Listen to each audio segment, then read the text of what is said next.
playing these guys, I mean, you guys seem like you played these guys a lot of time over the last couple of years.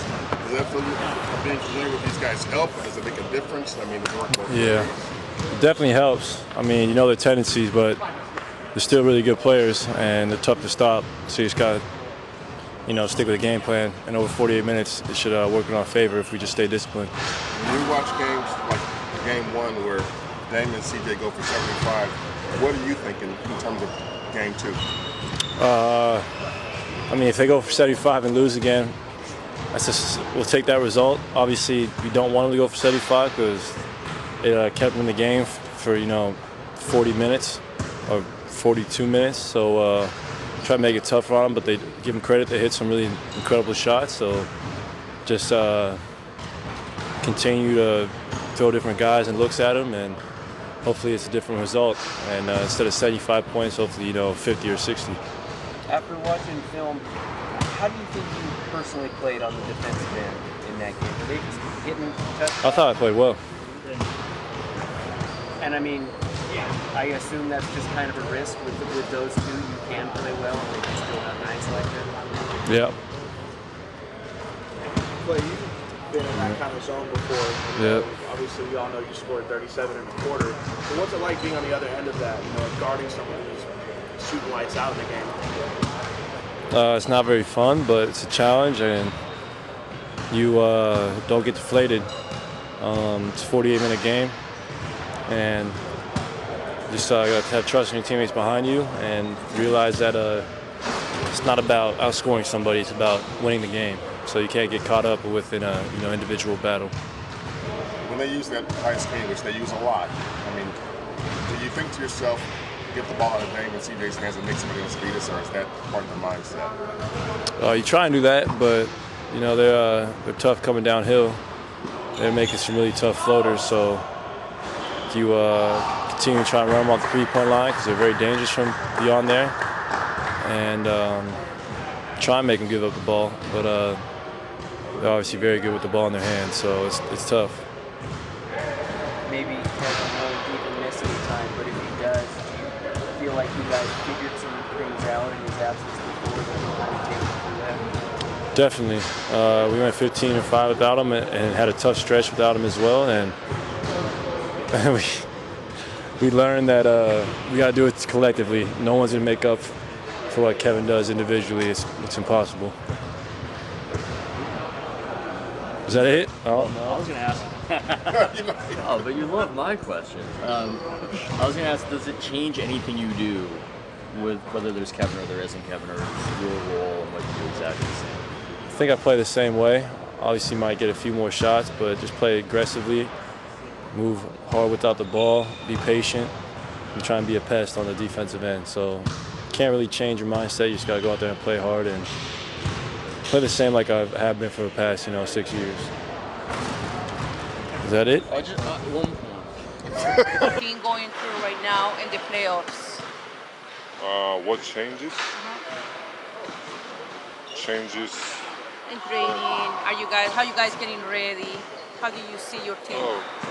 Well, playoffs, obviously it's a very special moment to be in, and you gotta be focused, you gotta be disciplined, you gotta be locked in, and it's a very sensitive, situation where you don't have a chance to make a lot of mistakes, because one mistake might cause you going home instead of going to the next round. So you got to be locked in mentally and physically, be prepared. You guys, we don't know Kevin's status at this point, and you guys have shown during that stretch recently what you can do without him. How much might that be valuable? Yeah, first of all, hopefully he'll be able to play tonight. But if he doesn't, we've been in a situation, and hopefully it's a very short absence of him, and he'll be back soon. But health is very important, obviously. Yeah, every game matters, but same time, we look for a bigger picture where playing for another 2 months. So again, hopefully it's just a little problem, not a big deal. If he plays great, if he doesn't, we're still gonna go out there and play like we've been playing, like the 14 winning streak we had without him. So we have that experience during the year. I guess that's why the regular season is for, to experience different things. But his health is important, obviously. I'm just hoping to show more balance in this game than just Willard and McCollum and no Nurkic again. I mean, how do you sort of prepare for whatever they may present? Yeah, playoffs is, basically you might end up playing 7 games in, one round. So, obviously when you lose the game, it's all about adjustments. That means they didn't do something right, then you need to change the things a little bit, tweak the things a little bit. So I'm sure they're talking out there and, trying to play better, so we have to be prepared ourselves, and the mistakes we had in the first game 1, I'm sure we can do a better job, better things in game 2. So same thing goes for us. It's all about adjustment. That's why playoffs is special. It's different than the regular season. So that's why mentally you have to be locked in, because that little change might help you tremendously. So we're excited for game 2. Besides winning the game coming up, what will be your main contribution for the team? Just be me. The things I've been doing for a whole year, and play big, play strong, play tough, bring the presence defensively, and offensively also. Contribute however we can and help the team. I mean, basic things. Nothing crazy. I'm definitely not trying to do anything that I'm not capable of doing. So. Thank you. Zaza. Team right now and the Spurs last year in terms of preparation, what they're outlook, and just a different vibe. No, I mean it's not much. I mean, there's a lot of similarities just because of the the level of concentration and focus. Obviously just trying to win the next game in the series, but that's the primary focus. It should be the focus of every group at this time of year. Yeah. Are those two exceptionally locked-in teams, though, in terms of the whole top to bottom? Yeah, I mean, obviously perform at a very high level throughout the year. Expect the same consistency through the playoffs. I think that's probably it. Just being prepared and ready for adjustments. Who's the better coach? Popovich or David West. He was smiling when he asked that. He knew you were. Hey, how much? I'm sorry. In that fourth quarter, when you guys really clamped down defensively, Draymond pointed out you and other folks making a difference against Dame and CJ. What did you guys do defensively post? I think we just did a little bit more communication.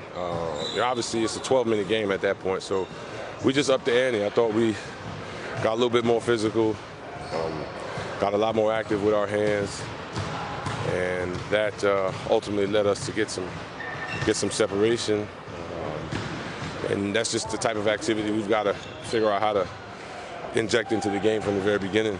Obviously to slow those two guys down to a degree. What makes them so slippery and hard?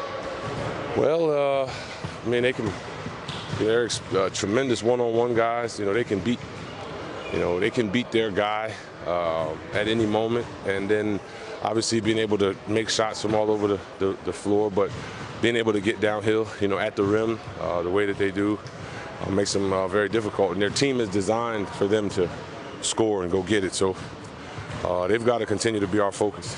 How much did they impact the series for the Odyssey? Only 9 minutes. He just got to keep, being himself, doing what he's done for us all year. Just bring a different dimension that, nobody else in the team can add, which is, his presence above the rim, which is really a huge weapon for us. You see a different player in him this year as opposed to past? I think, no offense to where he's been, this is probably the best environment he's been in. Yeah. Just organizationally, and the people, on the team, the people around him, the people that he's, working with on a consistent basis. I think that's a big part of it. Steve Kerr was just talking about your mentoring, as he put it, of Draymond Green this year. And I'm wondering if that's something you set out to do when you came, or if it just kind of, you know, evolved as a friendship. Nothing that I intended, you know. I didn't come here with that. He's just one of those guys where, you know, I can talk to him. You know, I can say anything to him. And he knows how to, you know, he's a listener. So I just try to lend my experience. I feel like it's needed. You know, but he knows what he's doing. You know, he's had a lot of success, you know, in his life, and you know, he's going to continue it. I just try to, you know, lend my my logic and my reason, you know, where I see fit. How much of that has been like on-court strategy, and how much of it has been, you know, just managing what life throws at you when you're an NBA player? Yeah, a lot of it is, I think it's a little bit of both, but you know, he plays, you know, with a lot of intensity, and a lot of emotion. You know, I think a lot of people are intimidated, you know, by him, but I'm not. So I just, you know, if he needs to hear something, I tell him. And, you know, he responds. But he obviously has a lot of great qualities, you know, inside that allow him to, that have allowed him to carve out a space for himself in this league. Are there times during games when that happens also? Potentially volatile situations, you want to save him from himself, sort of? Yeah, and I just, you know, just say whatever needs to be said, you know, sort of get him back off the line a bit, you know, because he's vital to our success.